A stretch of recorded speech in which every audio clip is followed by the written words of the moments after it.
ඔයාලා අහලා ඇති දිලිසෙන සියල්ල රත්තරන් නොවේ කියලා පැරණි කියමනක් තියෙනවා. හැමදෙනාම කැමති දිලිසෙන ලස්සන දේවල් වලට. අඳුරේ දිලිසුණත් ලස්සන වුණත් අන්තිමට ඒක ගැබ්බෙලා තියෙන්නේ මරණීය ආමන්ත්‍රණයක් නම් ඔයා කවදාවත් ඒක ගන්න යන්නේ නැහැ. අද කතාවේ කතානායකවරිය තමයි මොලි මැග්ගියා කියන ලස්සන අහිංසක තරුණ කාන්තාව. වර්ෂ 1922 මේක සිදුවන්නේ ඇමරිකාවේ. මේ කාන්තාවට හැදෙනවා සාමාන්‍ය දත් කැක්කුමක්. ඉතින් මේ කාන්තාව දත් කැක්කුම ඉවස ගන්න බැරි තැන මේ දත ගලවනවා. එයා හිතනවා මේ දතෙන් මේ කැක්කුම ඉවර වෙයි කියලා. ඒ දත් කැක්කුම නම් නවතින්නේ නැහැ. ඊළඟ දවසේ ඊළඟ දතත් රිදෙන්න ගන්නවා. ඉතින් ඒ දතත් ගලවනවා. එතනින් පස්සේ ඉවර වෙලා කියලා ඔයා හිතනවද? නැහැ. එතනින් පස්සේ ඉවර වෙන්නේ නැහැ. අනෙත් දත් නිකම්ම ගැලවෙන්න ගන්නවා. විදුරුමස් වලින් සැරව ගලනවා. මුවින් අපසන්න ගඳක් නිකුත් වෙනවා. ඉතින් මොලිව පරීක්ෂා කරපු දන්ත වෛද්‍යවරයා දකින්න මොලිගේ හකු ඇටේ අලු පාට ගහිලා කියලා. වෛද්‍යවරයා හකු ඇටේට ඇඟිල්ලෙන් පුංචි තට්ටුවක් දානවා.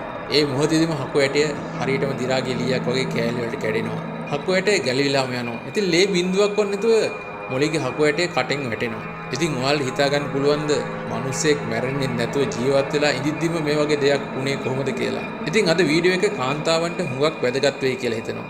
ඉතින් ඔයාලට හිතේවි මං මුලින්ම කියපු පැරණි කියමන මේ කතාව ඇහුවට පස්සේ ඇත්ත කියලා. එහෙනම් අපි වීඩියෝ එකට ගිහිල්ලා බලමු මොකද්ද මේ මරණීය ආමන්ත්‍රණය කියලා.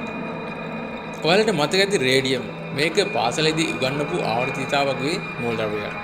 මේක 1898 තමයි මාරු කිරි විසින් සොයාගන්නේ. ඒක විකිරණශීලී මූලද්‍රව්‍යයක්. ඒ කාලේ මිනිස්සුන්ගේ වැරදි ආකල්පයක් තිබිලා තියෙනවා මේ මූලද්‍රව්‍ය මිනිස්සුන්ට ශක්තිය දෙනවා කියලා.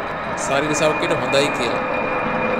ඉතින් මේ හේතුවෙන් තමයි ටූත් පේස්ට් වලට, කොස්මැටික්ස් වලට, ඒ වගේම මෙඩිසින් වලට රේඩියම් යොදාගෙන තියෙනවා. ඒක එහෙම සිදු වෙද්දී 1920 පමණ වන විට ඇමරිකා සමාජයේ ලකි ජොබ් කියන නාමය කට බැඳුණු රස්සාවක් කියලා තියෙනවා. මේ ජොබ් එක කරන්න තිබිලා තියෙන්නේ ඔල්ලෝසුවේ ඉලක්කම් පාට කරන එක. ඉතින් ඔල්ලෝසුවේ ඉලක්කම් ඉතාමත් පුංචි හින්දාම මේක කරන්න ඕනේ පුංචි පින්සලක ආධාරයෙන්. මේ ඔල්ලෝසු භාවිත කරලා තියෙන්නේ යුද්ධයට ගිය සොල්දාදුවන්ට. මෙයාට රාත්‍රී අන්ධකාරයේදී වෙලා බලා ගන්න ඕන හින්දා දිලිසෙන අංක අවශ්‍ය වෙලා තියෙනවා. ඉතින් මේ ඔල්ලෝසුව පාට කරන රස්සාව ඇතුළේ තිබුණ මරණයක් කියලා ඔයාලා හිතනවාද? මේ රස්සාවට බඳවාගත්ත ඉතාමත් තරුණ ලස්සන අහිංසක ගැහැණු ළමයි. මේ ජොබ් එක කරන්න තිබුණේ පරිසරය ඉතාම ලස්සනයි. ඒ වගේම මේ ජොබ් එකට වැඩි වැටුපක් හම්බෙලා තියෙනවා. මේ දිලිසෙන රේඩියම් හින්දා ඔවුන්ගේ රාත්‍රී පාටි වලදී දත්වල, නියපොතුවල, ඒ වගේම ඇහිවම සහ තොල්ලා ලැබෙන විදිහට රේඩියම් භාවිත කරලා තියෙනවා. ඉතින් මේ රස්සාව කරන ගැහැණු ළමයි දිව්‍යාංගනාව වගේ දිලිසෙන්න ආරම්භ කරනවා. අන්ධකාරයේදී තරුණ දිලිසෙනවා. ඉතින් මේක එයා යොදාගත්ත යාළගේ ජීවිතය එන්ජොයි කරනවා. ඉතින් මේ ජොබ් එකේදී ඔර්ලෝසුවන්ට මුගම්ම පුංචි. මේ හින්දාම පින්සල් දුට හරියටම සිහින්න උල් වෙන්න අවශ්‍ය වෙනවා. ඒ නිසා මේ අහිංසක තරුණ යුවතියන්ට යාළගේ සුපර්වයිසර් කියනවා පින්සල කටේ දාලා තොල්ලේ උල් කරන්න කියලා. ඉතින් මේ විදිහට දවසකට වාර 100ක් 200ක් වගේ පින්සල කටේ දාලා පින්සල් දුට උල් කරනවා. ඒත් කවුරුත්ම දැනගෙන හිටියේ නැහැ.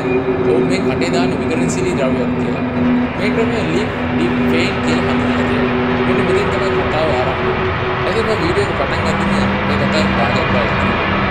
එතකොට කතානායිකාව මොලි මැග්ගියා මේ ජොබ් එක කරනකොට තමයි දැක්කේ. ඉතින් සියල්ල ඒසි සිදුවෙද්දී මේ කරන්නේ වැඩ කරන අනිත්‍ය ගැන ඊළඟට කියන්න දෙයක් නැහැ. කාලයත් එක්ක හකු ඇට දේ වුණා. අත් කකුල් වල ඇට කැඩෙන්න ගත්තා. අස්සි ඇතුලින් දිලිසෙන්න ගත්තා. ශරීරයේ ලේ අඩු වුණා. ඒ වගේම පිළිකා හැදෙන්න ගත්තා. ඉතින් මේ සුරුපි කාන්තාවන් පණ පිටින් ඇවිදින විකිරණ බෝම්බ බවට මේ වෙද්දි පත් වෙලා තිබුණා. ඉතින් මේක වහන්න මේ කැම්පේනි කළේ ඒ කාලේ හිටපු වෛද්‍යවරුත් එක්ක එකතු වෙලා මේ ගැහැණු ළමයින්ට තියෙන සමාජ රෝගයක් කියලා මුළු ලෝකෙම පතුරවන්න ගත්තා. ඒ කාලේ තිබ්බ සිපිලස් කියලා සමාජ රෝගයක්. ඉතින් මේ කාන්තාවටත් මේ රෝගේ බෝ වෙලා කියලා තමයි කැම්පේනි එක පතුරවන්න ගත්තේ. ඉතින් ඇත්ත හේතුව සමාජයට ලෝකයට වසන් කළා. මේ වෙද්දි තරුණ කාන්තාව හොඳින් මේ ගිහිල්ලා. ඉතින් මේක මෙහෙම සිදුවෙද්දි හැරිසන් මාර්ට්ලෑන්ඩ් කියන වෛද්‍යවරයා විසි කරලා පෙන්නනවා ශරීරය තුළ රේඩියම් හරියටම කැල්සියම් වගේ කියලා. කැල්සියම් අසි තුළ තැම්පත් වෙනවා වගේ රේඩියම්ුත් අසි තුළ තැම්පත් වෙනවා කියලා. ඒ වගේම අස්ථිවල සෛල විනාශ කරනවා කියලා.